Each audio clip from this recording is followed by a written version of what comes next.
UK interview with Calum McIntyre. Well, Calum, disappointment today in a game which was decided ultimately by 2 penalty decisions.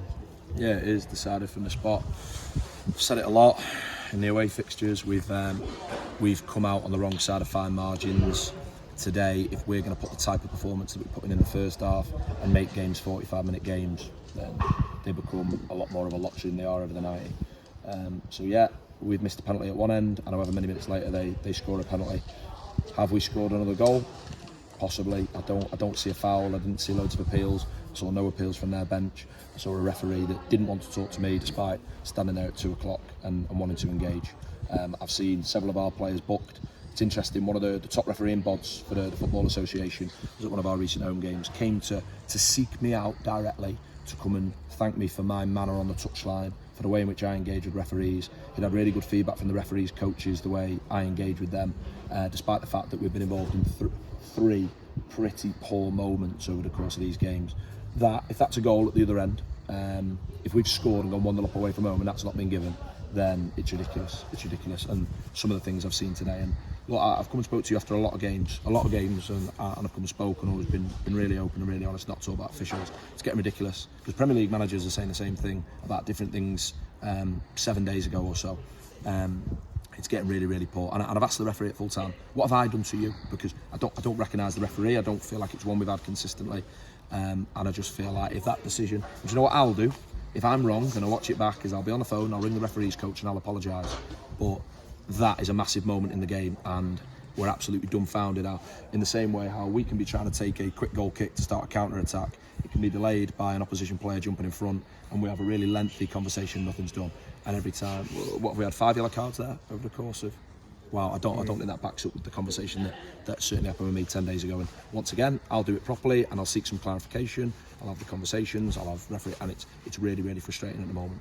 Just felt like it wasn't going to be our afternoon, even when Deck steps up for that penalty and he slips while he's going through his motion. Yeah, in the same way, look, I can talk about officials.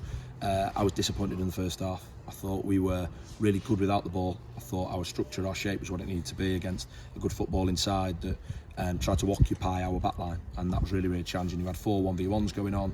They emptied out the middle of the pitch. They were able to receive the ball, put it on top of us, but they play when they get in our half. So I was pleased with how we defended. Just thought we lacked quality with the ball in all the thirds. I thought we were limited when we were going forward, even from set plays where we're really good and we're normally quite cute. We weren't in the first half. But I thought the reaction from the players at the start of the second half was excellent to work the chances that we have.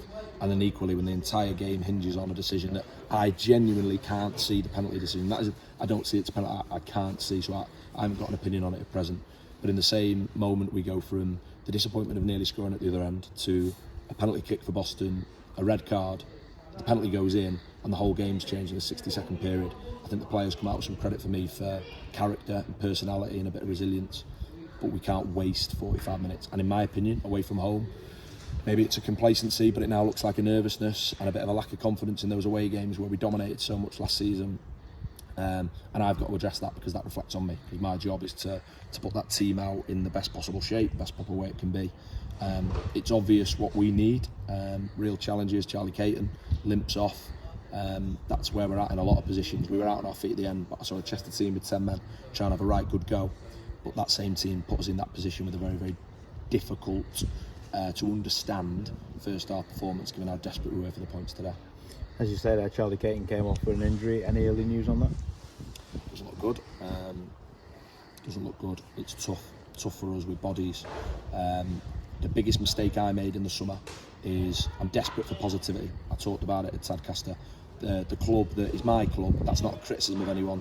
Let's not let anyone twist my words this week and turn other people. The club that I class as my club, that I've been at for nearly a decade, that I count as my club, the people that I know well, what we've been guilty of in recent years is, I talked about it, it's a cycle and it gets very negative, and it's been difficult in a summer, difficult public summer for the football club. Is that what I was trying to do on the back of that is generate some momentum and some positivity and try and move forward. It's been really challenging. Not an increased playing budget, not because we get big crowds, just like nonsense assumptions that aren't true. And we've got to work with what we've got. And I'm really happy with the work that we're able to do to bring players in. The nature is when we've lost a few early doors and we've had to put teams out that don't look like us, it's been very, very challenging. And my biggest mistake since I took the job is that this summer perhaps not being a bit more open and gone, this is going to be really tough and here's why.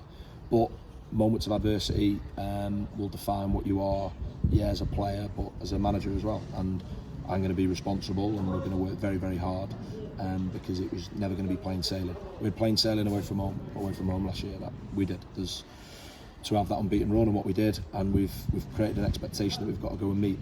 I knew full well in May 2022 how challenging it was going to be, and when there were those moments of adversity, what we need to do. I think we're in one.